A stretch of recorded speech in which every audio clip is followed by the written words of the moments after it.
What's up, everyone? This is Adam, and on tonight's episode, we are chatting HomeGymCon questions, some new products in the works, survey results about accessory or smaller companies, and this guy has another product idea, which I will rate. Jake's the guy. All right, so with that, Jake, take it away.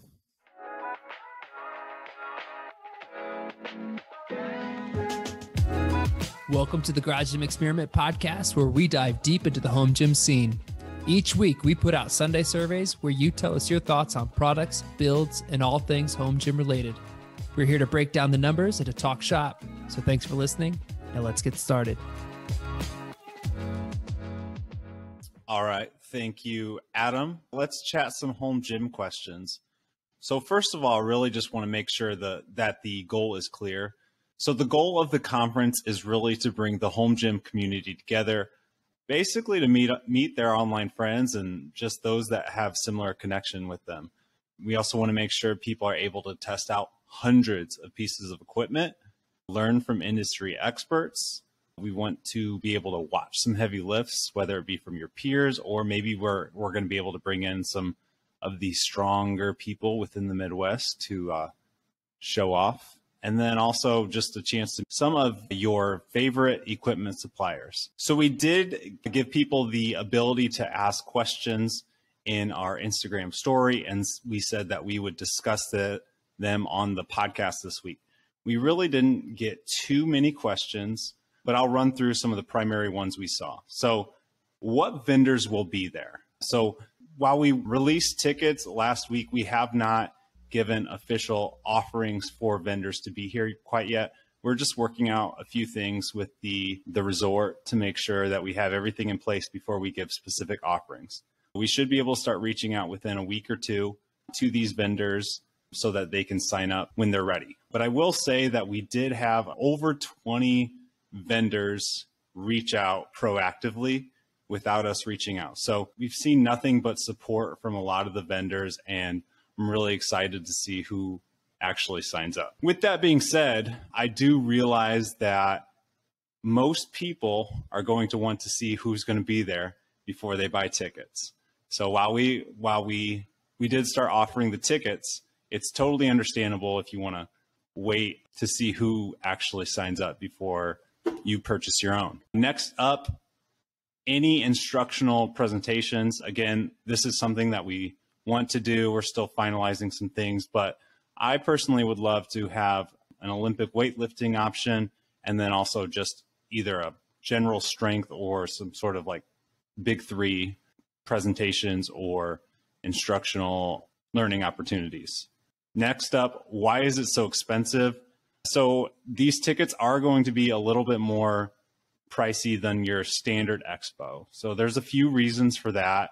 I think the biggest reason is that we don't really want this to be your standard expo. So like, I'm not looking at this like it's going to be the next Arnold where 100,000 people go. We really want this to be something like, if you decide to spend your Saturday or your weekend and come to this conference, we want you to be able to have the best experience possible. We don't want that to be just a crowded spot where you're not able to really test out the equipment, meet your vendors, etc., like we said in the initial goal. I personally think hundreds, not thousands of people will be there. And yeah, that's kind of why the price is the way it is. Also, this is very expensive to put on. And yeah, we're a small company just looking to make sure we're able to cover our bases. And then lastly, when will the schedule be released? So the schedule, so right now, as of middle October, is basically in our heads, but we just need to build that out over the next few months. So it will be kind of one of those things where it's one step at a time for the next 2-3 months. But I would say likely by the end of the year or January, just about everything should be set in stone. So that is what we're looking at so far for HomeGymCon planning and just some of those primary questions we've been getting. Adam, did I miss anything, or like, do you have any other questions after, or is there anything I should explain better after going through that? No, but to elaborate on one part, we did say that we would have hundreds of pieces of equipment that you can get your hands on. And then when we talk about the price, we don't want the crowded conference feel where you're going through and you're seeing things. We are looking for more of an intimate setting where you can get your hands on equipment and you can actually do some lifting. And so in order to have that be a possibility, it's got to be less people and more pieces of equipment, which is going to bring up the price a little bit. But you got to think about it. If, you're spending, a lot of home gyms get into the tens of thousands of dollars, and that's not really outside like the range of possibilities when you're building your home gym, and you're making like these $2,000 rack purchases and these $500 barbell purchases. This is an opportunity for you to come in and put your hands on these things without looking at a picture of them or an influencer using them. This will be your experience using some of these things before you decide to buy some of these things. So when you think about it like that, it's an investment, and I think it's going to be a good time. Yeah, when it's all said and done, for example, the Saturday Expo ticket is about $80 right now. I think right now that might be a tough buy for most people. But I think, like I said, in the next few months, I think you should really be able to see what we are going to be able to offer and then say, oh, is that worth the $80 for the day or 200 something for the entire weekend? And you can make a decision then. But I also do want to mention that, and this is our first time doing it. We have no idea how many people are going to actually sign up. The initial feedback has been excellent so far, but one thing that goes with the more pricey tickets, I should say, is it all will be capped. So we're not gonna continue to sell tickets once we feel that it has, kind of filled up space too much. So yeah, I think I also wanted to just throw that in there real quick. But as we keep going, feel free to send us your questions, give us your feedback. Like I said, the first time doing it, if you hate how we're doing this, just let us know. This is just kind of how I usually do things. I usually start from the bare bones and build it out. That's just kind of my work process, as Adam would probably agree with. It's kind of how we started this podcast, and it's grown pretty well. Anyways, let's move on to some new products that have been teased or highlighted in the past week. So right now you see on the screen, if you're watching on YouTube or Spotify, we have the Bridge Built Roller J Cups. So these are, I think, one of a kind. I don't think anyone else has this option, but it's a traditional roller J cup with the ability to flip it on towards the front so that it's stationary. I think it's a really cool thing. I wouldn't say it's I love using roller J cups. I wouldn't say it's a huge problem of mine. If the price is right, it's something that I would probably want to upgrade to, though. The price has not been released and it could be outrageous. So we'll see. Adam, you have any thoughts on these? Man, Bridge Built makes some of the coolest overbuilt J cups. And these just kind of fit. They look amazing. Watching the video, you can really see how it's going to go to use. It's not your traditional roller. It's almost like a combined roller and traditional J cup where you roll that thing forward and it's locked in place. It's not going to move around anymore. Really cool idea. And you're right. Let's just see what the price is because it looks awesome. We'll see. All right. Next up, Via, one of the founders of Rep, he teased a picture of the AB3000 V2. In the past, we have called version 1 basically the best bench for most people. It includes an FID option. It's priced around $300, which is kind of in between a lot of the cheap options and also some of the more premium options. It has some limitations, like there's no vertical storage. It's not the easiest one to maneuver around. But at that price point, the FID option looks like it's upgrading the pad here, and then some other kind of variability with the leg roller for decline, and then also ab movements. Looks like a pretty nice option. Adam, this is your primary bench, the V1.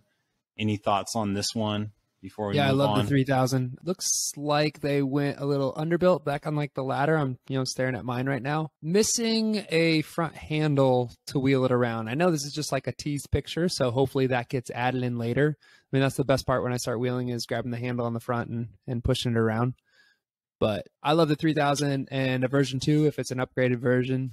Seems cool. I love the price too, as anyone who is on a budget would. Right. That's a good point. You can't really see how like stable that front pin is if that's Well, even the pin's fine, but I mean, mine has a single handle where you can like pick it up and right. And roll it, and there's nothing to grab onto here. So, and then we'll see. Is the seat adjustable for incline settings as well? Because the version 1 is. It might be on the back side there. This is just one picture, so. It looks like you can move that. Right, it's tough to see from the picture, but it looks like you can move the front pin to update this. See, I don't know. We'll see. It looks like it'll be released this week. It's on the new products page. It might be this podcast being released, it may not. But regardless, likely you just kind of have faith and rep with their new products recently. So this will likely just be a better version than what they currently have. Next up, Rogue released a power platform. This actually comes from Surface Co. I believe this is something they use in like the CrossFit Games and just in some other competitions. I think Surface Co. is one of the primary companies offering home gym flooring. It is a 72-inch by 90-inch, 3/4 inch thick platform that can be taken inside or outside. Adam, anything you want to add? No. It's killer idea, man. I love it. Killer idea. Price is up there. Jake, what was it? It's like $700. It is expensive, and Adam and I are giggling because we did pitch this product to a company. Hopefully, it's one of those things we're not actually doing it, but we thought this would be a good idea and they should pursue, and they didn't agree. So just we're giggling. 3 to 6 months later, Rogue releases this. Yeah. We're not complaining. We're just laughing. All right. Next up, survey results. So we kind of took the have you heard of these companies to the next level and asked about 22 different smaller companies or just like accessory companies. Maybe they offer a single product or two. So we broke this out from bottom to top, and I'll just quickly go over them. And then Adam, I'll ask you which ones you think are surprises. So let's start off with the under 25%. So under 25% have heard of these companies. I'll start at the very bottom. Arm Assassin Strength Shop, they're right around 5%. Sticks and Stone, 9%. And then ranging from 17% to about 23%. We have Anchor, which is a portable functional trainer option. Vendetta Strength and Athletics. Buffalo Bully Fab, Belt Fed Strength, Mike Bartos Power Center, Havoc Designs, and Barbell Rescue. And not to blow my thoughts, but I think some of these companies were the most surprising for me. I'll move to the between 25% and 40%. So here we have Inertia Wave, right around 29%, Bench Blocks, also 29%, Black Widow Training, Mutant Metals, Irwin Fitness, and then Oak Club, right around 34%. And then finally, going with companies over 40% and right around 41%, we have Bear Steel Equipment, Microgains around 46%. And I would say we added Clevabuilt to the most recent. Have you heard of these surveys? But they would have been in this kind of group. They only offer a few different things. They would have been right around in this Microgain/Bear Steel area. Plate Snacks at 48%. Iron Master at 49%. Massonomics, just kind of threw Massonomics in there, at 54%. Gorilla Strength USA 58%. And then the most well-known, and this one is definitely not a surprise, is Power Block. They're over 80%. And then here on the screen, you have all of them based off of the categories that we had them in. So Adam, any surprises here? I guess just for me, and it maybe just it's because like, you know, we look at these companies all the time in this community, but like Oak Club Manufacturing and Irwin Fitness, who both do pretty similar stuff. Only like 1 out of 3 people heard of those companies. That was surprising to me. Those two surprised me the most. Okay, so the ones that surprised me the most, I would say were in the like 17 to 20-ish area. So like only 17% knowing who Vendetta Strength and Athletics, especially knowing that we've had him on the podcast, and he just has, you know, that a product that is pretty flashy, very noticeable on social media. Maybe he doesn't post enough, but I thought that was a low belt-fed strength, another like flashy-ish product around the 21%. Havoc Designs, I definitely thought Havoc would be higher. In general, I would say, like you said, we are in this looking at companies like these every day. But all of these numbers, I think, were a little bit lower than I would expect. But I will say we will reach out to each and every one of these companies for HomeGymCon, see if they want to come. All right. Anything else to add before we go on to the product idea? I'm ready for a pitch. All right. All right. So this idea is coming from my use of rack-mounted lat pull-downs. So one thing that has really been a struggle is just like typically finagling the leg roller, also like supersetting. So if I typically want to bench and then also do a lat pull down or even lat low row, it's not always possible depending on your setup, especially if you have a 4-post rack. So basically what I would love to be able to do is if I have a 4-post rack right now, I'd love to have the lat pull down on the back and then be able to like bench or squat from the front with like spotter arms. So with that, I think considering the smaller footprint compared to a bench, you can have a stationary seat bench like the one pictured on the screen, like the Titan one here, plus a leg roller. So if you can figure out a way to put the leg roller on that stationary bench so that it holds your legs down and keep the whole thing stabilized, it would be really versatile, because then you'd be able to move that stationary seat in between the rack, still have space on the outside to do anything you wanted with a barbell, and then superset. And then also you could just leave that there without taking any other space when it's not in use. I also think about it if you wanted to, like, if you have a universal pulley system from Surplus Strength where it's really versatile, you could put that on the side and do lat and like the side of your rack, and then you can move the seat to the side as well, and you could do everything you wanted, anything you wanted to do, or the lat pull downs, I should say, or whatever lift, close grip, etc., from the side as well. So you're not taking up the middle of the rack. If you have just a basic cheap like Spud Inc. one, and you're using that on like a pull-up bar on the outside, something like this would be a good way to be able to use heavy weight for the lat pull down. You could wherever you're using, a lot of people have setups on their pull-up bar, or they finagle something against their wall, or there's plenty of movements just like off of a functional trainer that'd be nice to have your knees down and use it from there. So there's pulleys from everywhere.